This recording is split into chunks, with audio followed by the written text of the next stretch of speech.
السلام علیکم۔ امید ہے آپ سب خیریت سے ہوں گے۔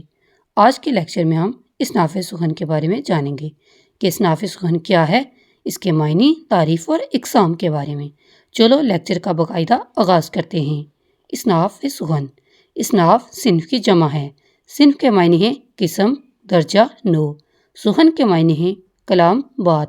اس طرح اصناف سخن کے معنی ہوئے کلام یا ادب کی مختلف قسمیں۔ اصناف سخن کی تعریف، ادب میں کلام کی وہ مختلف قسمیں جو اپنے موضوع، خیت اور انداز کے اعتبار سے ایک دوسرے سے الگ ہیں۔ اصناف سخن کی اقسام، اصناف سخن کی دو قسمیں ہیں: شعری اصناف سخن، نثری اصناف سخن۔ نثری اصناف سخن تعریف، وہ اصناف جن میں خیالات کا اظہار بغیر وزن کے سادہ نثر میں کیا جاتا ہے۔ نثر میں وضاحت، سادگی اور تسلسل کو اہمیت دی جاتی ہے۔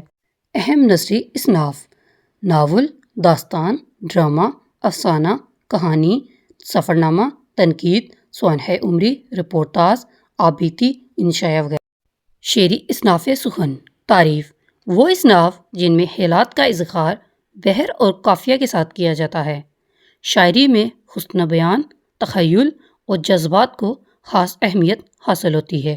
اہم شعری اصناف: حمد، مثنوی، نعت، قصیدہ، غزل، مرثیہ، رباعی، شعر اشوب، وسوق، منقبت وغیرہ۔ اصناف سخن کی اہمیت، اصناف سخن ادب کو وسعت، تنوع اور خوبصورتی عطا کرتی ہیں۔ ہر صنف انسانی جذبات اور خیالات کے اظہار کا ایک الگ راستہ فراہم کرتی ہے۔ اصناف سخن اردو ادب کی بنیاد ہیں۔ شعری اور نثری اصناف کے ذریعے ادب نہ صرف انسانی احساسات کی ترجمانی کرتا ہے بلکہ معاشرتی، اخلاقی اور فکری تربیت کا ذریعہ بھی بنتا ہے۔ امید کرتی ہوں کہ آپ کو ہماری آج کی ویڈیو پسند آئی ہوگی۔ مزید اس طرح کی ویڈیو دیکھنے کے لیے ہمارے channel online Urdu literature notes کو سبسکرائب کیجیے اور بیل آئیکن کو دبانا نہ بھولیے تاکہ مزید ویڈیو آپ تک بآسانی پہنچ سکیں۔ شکریہ۔